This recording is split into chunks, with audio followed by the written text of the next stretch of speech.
Prova, signori, è arrivato il tweet, quello che onestamente io mi aspettavo, non l'altro. E vi porto in campagna, vi do uno scenario diverso. Sapete che scenario is not the same as scenery in inglese, ma questo è un altro paio di maniche. Darei il benvenuto a chiunque si sia iscritto e ringraziandovi della vostra pazienza. Alle volte sono il periodo di lavoro assurdo e quindi devo fare i video da cellulare non essendo a casa. Fatemi sapere se vi piace anche questo alternare, che a me non mi dispiace. Ogni tanto il video serrato, quello dove taglio tutte le pause, nemmeno i respiri e li lascio dentro perché deve essere tutto contenuto, editing serrato, così ci piace pure di più a Pedulà probabilmente, che si lamenta che Moretto è moscio.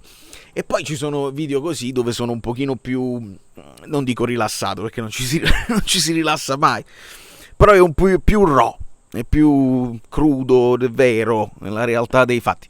Insomma, non ci perdiamo in chiacchiere, lasciate un like perché è arrivato il tweet di benvenuto Erasmus, benvenuto Ramsus Island,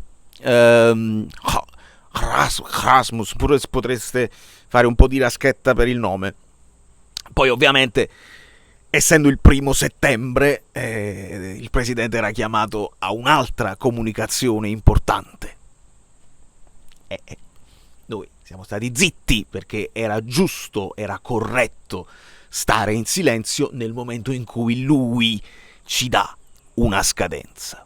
Se lui ci dà la scadenza, tu la notizia non la puoi commentare, non è corretto dire non è vero, non lo fa, non è corretto dire nemmeno te ne venga a rincorrere per tutta la pista perché lo farà e poi vedi. Non è corretto né quello né quell'altro, cioè non è corretto né A16 né tutto a poster, non era corretto.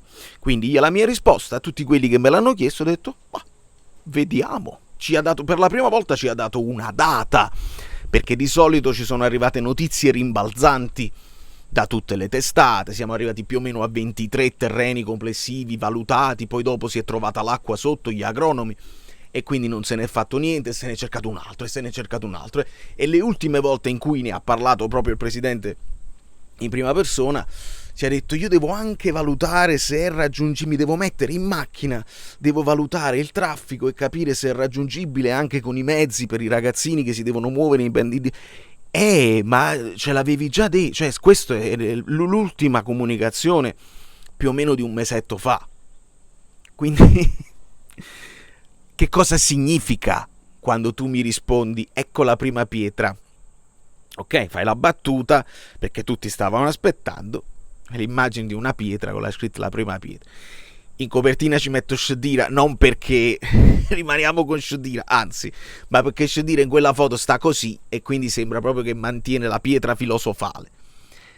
Che cosa significa? Chiedo io a voi, che cosa significa secondo voi ho firmato l'opzione di acquisto del terreno? Che cosa vuol dire? Che è un passo in avanti secondo voi? Per me non è altro che un'altra balla. Cioè, è un altro modo di dire non abbiamo ancora niente. Questo è. Perché se tu ci fai vedere il foglio con questo è il titolo, i terreni sono miei, poi i lavori li cominciamo quando riusciamo a fare il progetto, perché non c'è il progetto, non c'è niente, Wagyu, non c'è niente. In questo momento il terreno è un fantasma.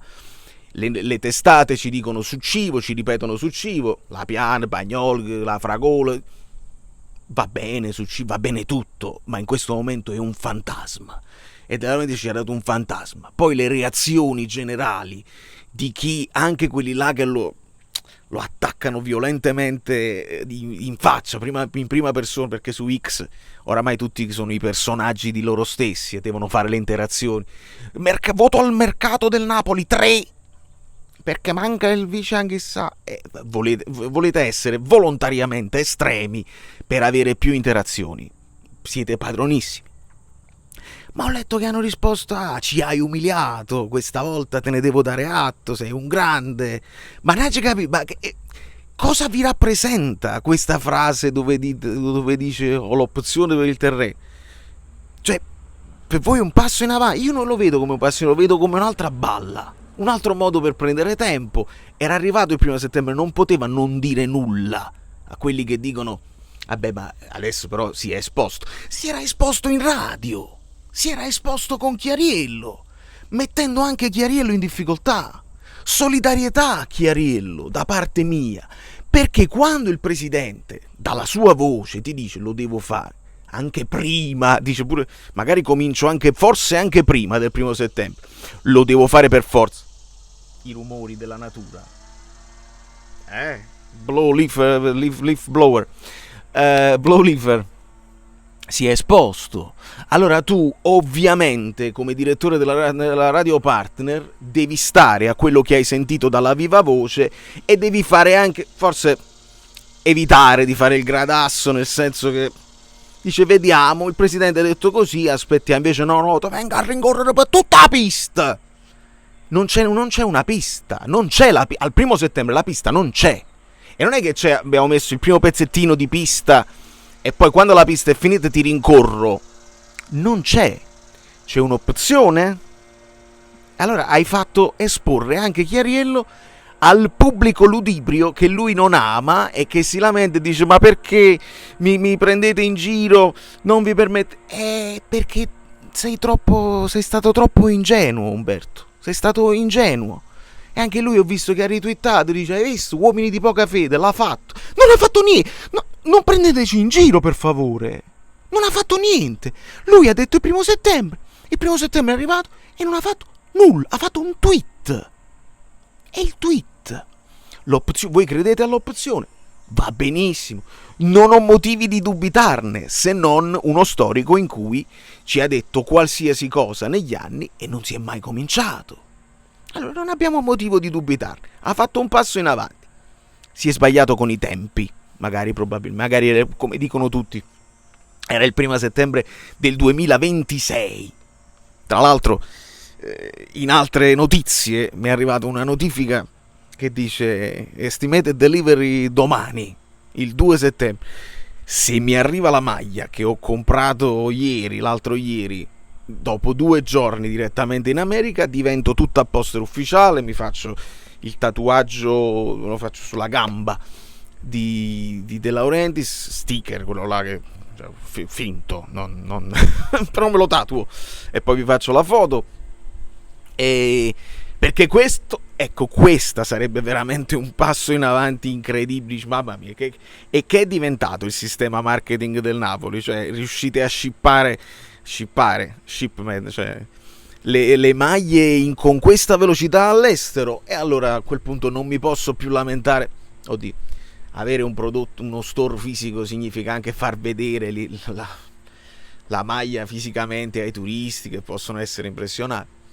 Mi lamenterei di meno se fosse tutto così efficiente e veloce. Compri una cosa, dopo 2 giorni ti arriva. Credo che UPS stia sognando.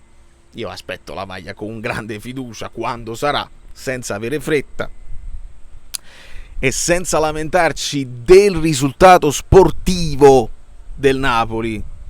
La questione del centro sportivo è diversa. Era una questione futuribile dove tu devi cominciare ieri. Dovevi cominciare ieri perché lo stiamo vedendo adesso. Non è uno sfizio. I giocatori del vivaio ti servono. Il centro sportivo non ti porta aumento di fatturato, però significa aumentare il valore della società. Avere una struttura che è tua aumenta il valore della società. Poi i vantaggi possono essere che magari potresti avere meno infortuni perché lo gestisci tu meglio, magari ti ritrovi dei giovani che già crescono vicino alla prima squadra e quindi quando ti servono li puoi utilizzare, magari puoi fare il player trading ma non li devi andare a comprare, sono già tuoi, e poi se sono tuoi e sono validi te li ritrovi nel vivaio Champions League, che è una cosa importantissima, che ce ne siamo accorti. Quindi non è uno sfizio a caso, non è uno sfizio a casaccio. Il centro sportivo è obbligatorio per una squadra del livello del Napoli, perché il Napoli è diventato una squadra di livello rispettatissima, dove ti chiamano i procuratori e ti offrono giocatori di grande nome perché sanno che te li puoi permettere anche, e che hai un allenatore che è molto ambizioso e una squadra intorno che è molto interessante. E se fai la voce grossa in Italia la voce un pochino la puoi alzare anche in Champions senza esagerare. Però va bene così, sportivamente va benissimo così e non mi sentirete mai lamentarmi per le cose sportive. Mi lamento per la comunicazione balla, perché non voglio essere preso in giro, e il tweet di oggi era per me una presa in giro pesante. Poi questo è un regalino che vi volevo fare in chiusura. Questo è un video che Guido aveva registrato pre-Cagliari e vi faccio vedere solo il finale, dove ovviamente lui era pronto e io no, non ero pronto a cominciare i lavori perché non ci ho mai creduto, ma era corretto non dire nulla, era correttissimo aspettare. Abbiamo aspettato, il giorno è arrivato, invece della prima pietra è arrivato, non è arrivato un'opzione, è arrivato il tweet di un'opzione di acquisto fantasma. Voi ci credete? Padronissimi, io ci credo poco.